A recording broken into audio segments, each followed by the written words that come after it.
हमारा नया चैनल शुरू करा है हमने आज से, सोशल ब्लॉग, जिसमें हम ज़मीनी मुद्दों को उठाएंगे और लोगों तक उसकी जागरूकता फैलाएंगे। जैसे बहुत से मुद्दे हैं, बहुत से ऐसे टॉपिक्स हैं, लोगों को पता है उनके बारे में वो क्या है, पर उनकी डिटेल्स नहीं पता ना, मतलब उनकी उपयोगिता नहीं पता। तो हम उसको डिटेल में बताएंगे, आप लोगों को जागरूकता फैलाएंगे। हमारा इसी मकसद से हमने चैनल शुरू करा है सोशल ब्लॉग। तो पहला टॉपिक है आज हमारा नोटा। हाँ, जैसे कि आपको पता है कि अब दिल्ली में एमसीडी चुनाव आ रहे हैं, तो हमने इसी को मद्देनज़र रखते हुए सोचा कि पहला टॉपिक हमारा चुनाव से रिलेटेड रखते हैं, और इसीलिए हमने रखा नोटा। नोटा इसलिए रखा कि हमारी टीम, मैं अपने दोस्तों में घूम रहे थे, बातचीत करी, तो हमने बात करी भाई नोटा क्या है। तो हमने एक बात नोटिस करी कि नोटा का सबको पता है, पर लोगों को उसकी डिटेल्स नहीं पता, उसकी उपयोगिता नहीं पता, उसके ड्रॉबैक, उसके कॉन्सिक्वेंसेस, उसके बारे में लोगों को मिथ है। कई लोग कहते हैं कि नोटा को जिता दो, नोटा जीत जाएगा तो उस क्षेत्र में दोबारा से चुनाव हो जाएंगे, फिर हम नया कैंडिडेट उठवाएंगे, कोई पार्टी नए कैंडिडेट लाएंगी, दोबारा वोटिंग होगी। ऐसा बिल्कुल गलत है, ये पूरा का पूरा मिथ। नोटा क्या है? नोटा है none of the above. NOTA की लड़ाई बहुत लंबी थी, 2004 से लड़ी जा रही थी। PUCL नामक संस्था ने इसकी शुरुआत की थी। एक NGO है PUCL, उसने इसकी लड़ाई लड़ी और आखिरकार 2013 में जाकर के सुप्रीम कोर्ट ने अपना वर्डिक्ट दिया कि इलेक्शन कमीशन को EVM मशीन के अंदर आखिरी के अंदर एक बटन इंक्लूड करना पड़ेगा नोटा का। तो अब जब जाते हो EVM में, तो एकदम आखिरी वाला बटन, गुलाबी रंग का बटन नोटा का होता है, नन ऑफ द अबव का। जिससे ये होता है कि उपरोक्त किसी भी उम्मीदवार को आप वोट देना पसंद नहीं करते हैं, तो मैं अपना वोट कास्ट कर रहा हूँ और मैं नोटा पे बटन दबा रहा हूँ। हालांकि ये नोटा पहले भी मौजूद था।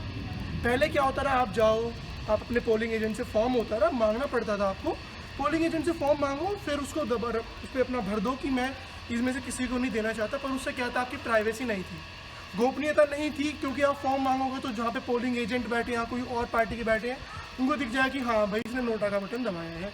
तो अब उस प्राइवेसी को मेंटेन रखने के लिए नोटा का इंक्लूड किया गया। बेसिकली तो शुरुआत इसकी राइट टू रिजेक्ट की मांग से हुई थी।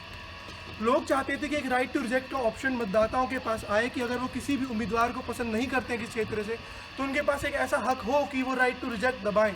पर ऐसा नहीं हुआ। अभी सिर्फ नोटा है, पर उस नोटा को अगर वो जीत भी जाए तो कोई नए चुनाव नहीं होंगे।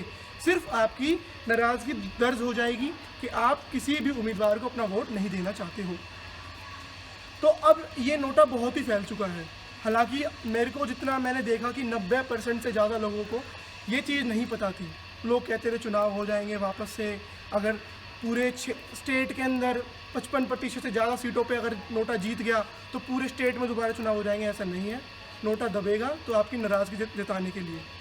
बेसिकली सिर्फ ये है कि अगर आपको किसी भी पार्टी का उम्मीदवार पसंद नहीं है या अपने क्षेत्र का निर्दलीय उम्मीदवार पसंद नहीं है, तो आप अपना वोट खराब ना करें, आप नोटा पर दबा करके आएँ।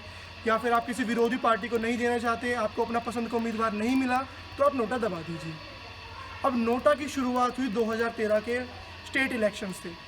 दिल्ली, मध्य प्रदेश, राजस्थान के अंदर जब चुनाव हुए 5 राज्यों में, तो पहली बार इलेक्शन कमीशन ने नोटा का बटन इंक्लूड करा और बहुत तादाद में नोटा पे बटन दबाए गए। उसके बाद पहला 2014 के आम लोकसभा चुनाव में शुरू हुआ, जहाँ पर 1.1% लोगों ने नोटा का बटन दबाया। यहाँ तक कि हमारे प्रधानमंत्री जी के वडोदरा सीट पर भी 18,053 लोगों ने नोटा की बटन दबाया। जो हमारे प्रधानमंत्री की जो एक तरफा जीत थी, वहाँ पर भी कुछ लोग ऐसे थे जो हमारे मोदी जी को पसंद नहीं करते थे और उन्होंने नोटा का बटन दबा करके आया। तो नोटा एक शक्ति है, आपको दी गई है। हालांकि ये सभी की मांग है और हम भी चाहते हैं कि नोटा के अंदर जो उसकी डिमांड थी राइट टू रिजेक्ट की, इंक्लूड की जाए। पर अभी वो दूसरा कदम है। अभी आपके पास नोटा की सुविधा है और अभी ये डिमांड चल रही हैं कि नोटा के अंदर ये डाला जाए कि अगर किसी एक सीट पर कुछ प्रतिशत से ज़्यादा वोट एक को मिले, तो भाई वहाँ पर उस दूसरे उम्मीदवारों को चुनाव कंटेस्ट करने का मौका ना मिले, नए उम्मीदवार लाए जाएं, चुनाव दोबारा कराया जाए। तो कुल मिलाकर के बात ये होगी, नोटा की एडवांटेजेस ये हुई कि भैया आपकी जो बोगस वोटिंग थी वो ख़त्म हो गई। अगर आप घर बैठे रहोगे, आपके नाम पर कोई बोगस वोटिंग डाल सकता है, वो ख़त्म किया, आप अपना वोट कास्ट कराए। दूसरा, कल को पार्टियां इस चीज़ें मजबूर हो जाएंगी कि उनको दिखेगा कि भाई नोटा पर इतने बटन गए हैं, वोट गए हैं, तो हम उम्मीदवारों का चयन क्षेत्र की जनता के हिसाब से करें, ये ना मन मर्जी के हिसाब से कर दें। तो पार्टियां भी मजबूर होंगी अच्छे उम्मीदवार के लिए। और ये एक शक्ति है, इसका उपयोग करो, दबा करके। अगर कहीं पर उपयोग लग रहा है आपको नोटा दबाने का, नोटा दबाओ। ठीक है। जय Hind. Guys, we are the team member of Social Blog, Team Ash, Amit, Saurabh, Himanshu. हमने सोशल ब्लॉग नामक चैनल शुरू किया है इसीलिए कि लोगों को जागरूकता फैलाई जाए इन टॉपिक्स के बारे में। हमें आपके समर्थन की जरूरत है, अपना हमें समर्थन दीजिए। और अगर आपको ये वीडियो पसंद आया और कंटेंट पसंद आया तो हमें अप्रिशिएट करने के लिए लाइक दीजिए। और गाइस कमेंट्स में बताइए अगर आप किसी और टॉपिक पे चाहते हैं कि हम वीडियो बनाएं, आपको जानकारी दें तो जरूर। और अगर इस वीडियो में आपको कोई कमी लगती है, कोई आप अपना सजेशन देना चाहते हैं तो कमेंट सेक्शन में जरूर बताइए। और 23 को नोटा दबाने से पहले नीचे सब्सक्राइब दबा करके जाइए, प्लीज सब्सक्राइब कर दीजिए दोस्तों। कर दो यार। Thank you friends. थैंक्स। जय हिंद।